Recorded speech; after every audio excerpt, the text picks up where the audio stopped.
Now Russia. Another was written by an Icelander over 1,000 miles away in what is still Iceland, but he was a Christian. It was 200 years after the last pagans had gone. But we've also got the evidence of the burials, and they seem to show the kind of right. The clipping of the nails that Anlaf was talking about is an old Norse legend that at the end of the world, the giants will ride up to Valhalla, the home of the gods, in a ship made from the nails of dead men. So if the nails are short, you're putting off the end of the world. Long nails are not a fashion statement in Viking times. Again, good shoes so that you can walk the distances that are required.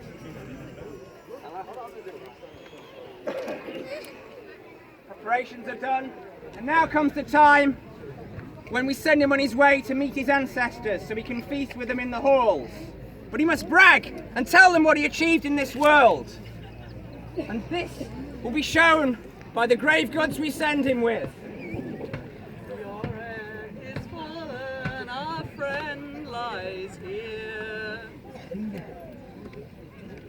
He lies in the boat before you now. He may yet make merry with meat and mead, feasting in firelight with friends of old. Cold made oddly, son. I give my friend a chest of silver, so he may remain wealthy in the next life as he was in this life.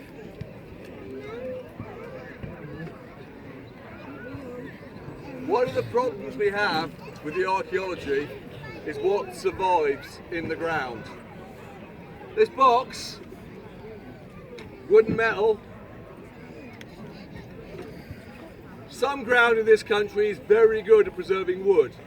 Most is absolutely awful at it. Lots of acid, lots of bacteria.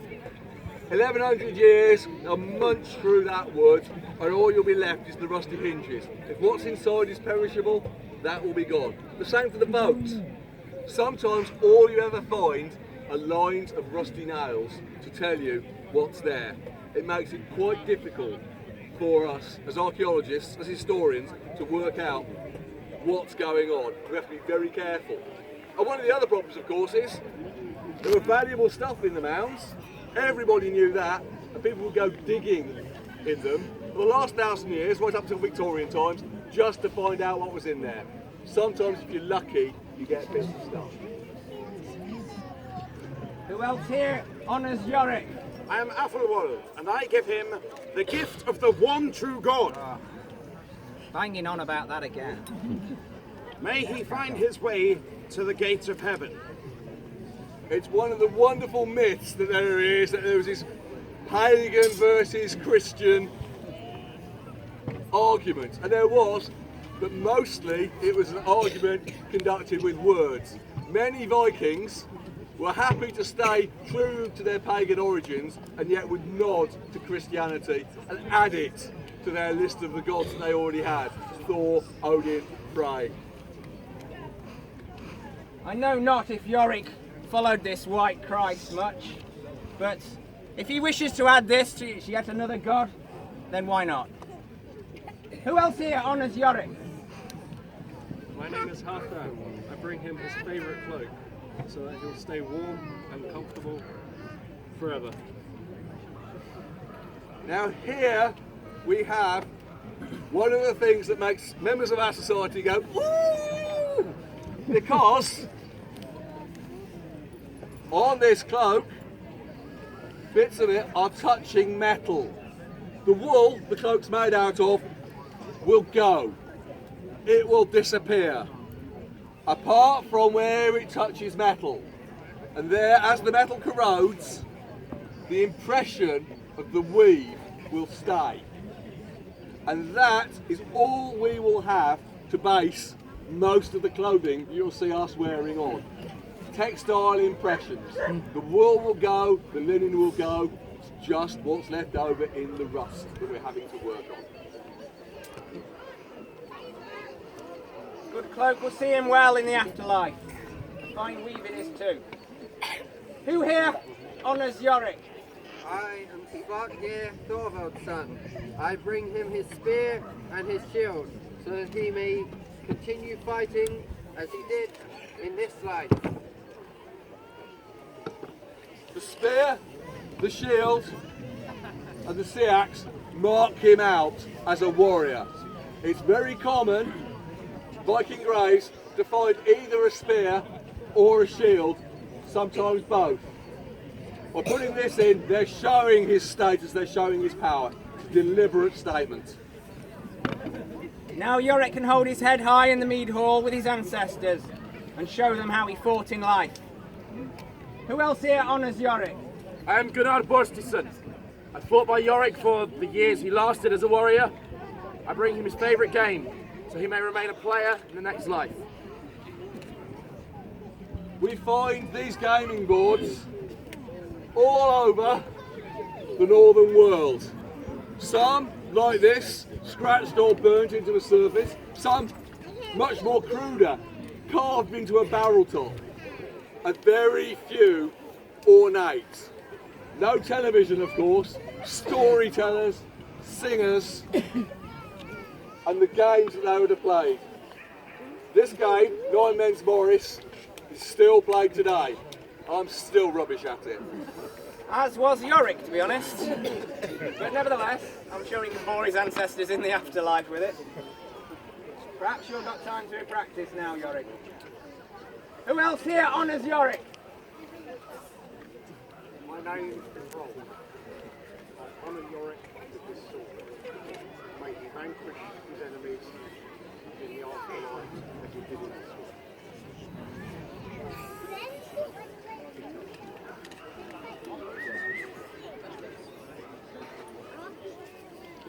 Now this sword, I may show it, is the prize piece. In a bit you'll get a chance to come and have a look and see the inlay on the blade.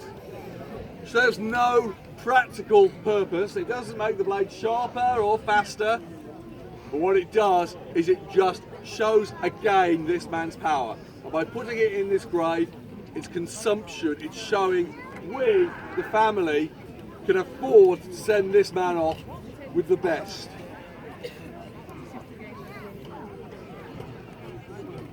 It is fitting that Yorick takes his sword to the afterlife, and he can show his ancestors what a fine warrior he was, and what status he held. Who here also honours Yorick?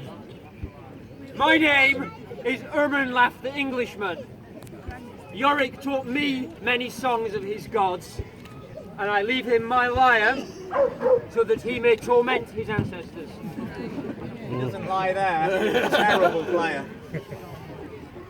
The image we have of the Viking warrior is somebody beard and hair and in fact, poetry and song were important to them.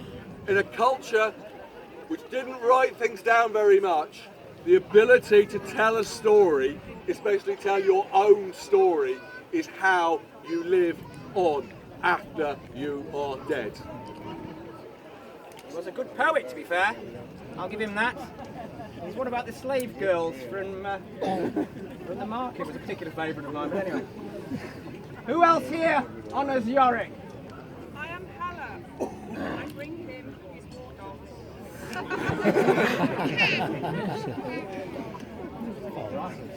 Ferocious beasts, I'm sure you'll agree.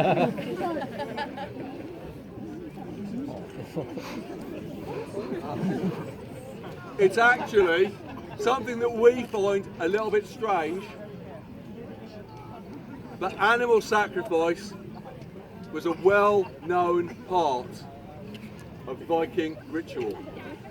In some of the really big burials, where they're burying people in boats 2 or 3 times this long, you'll find the horses and the cows and the hunting dogs at one end of the boat and the man in his finery at the other. But in a few of them, we find his pets as well, because they don't want him to go without a friend to the next world. I'm sure his war dogs will be a fine companion. Who else honours Yorick? Yorick, as you know, I'm Torvald, and I owe you 6 pennies. It's better late than never, I suppose. Now this is really quite rare, and frustratingly so from an archaeologist's point of view. We rarely find coin or silver of any kind in a grave. We find lots of it in stashes hidden away, put in the bank, literally in this case, as a lump of earth. But we don't find very much coin in grave, and we don't know why. And if we did, we'd be able to tell, we're going to be able to have an idea, a year of when this person was buried, because the coins change so frequently. It's really frustrating. We don't know why we don't find any coin in the grave. But Yorick appears to be lucky. He's actually going to the halls of his fathers with some coin. 6 pennies, you say? Aye. Yorick owed me 6 pennies. You're not a question me for that. Oh well, Get paid, Yorick. the Undertaker's got to earn his fee as well. And there's one last aspect which people are really quite uncomfortable with, and happened on only the grandest of occasions. Step forward, the Angel of Death. But Yorick cannot go alone into the afterlife. He needs some company, some female company. A young slave girl has been chosen to accompany him. Volunteers. She's been given a fair amount of drink, but she probably hasn't got an idea of what's happening. But now she is ready to accompany his lord and serve him in whatever way he needs. You know, fetching him beer and that sort of stuff, I'm sure, in the afternoon.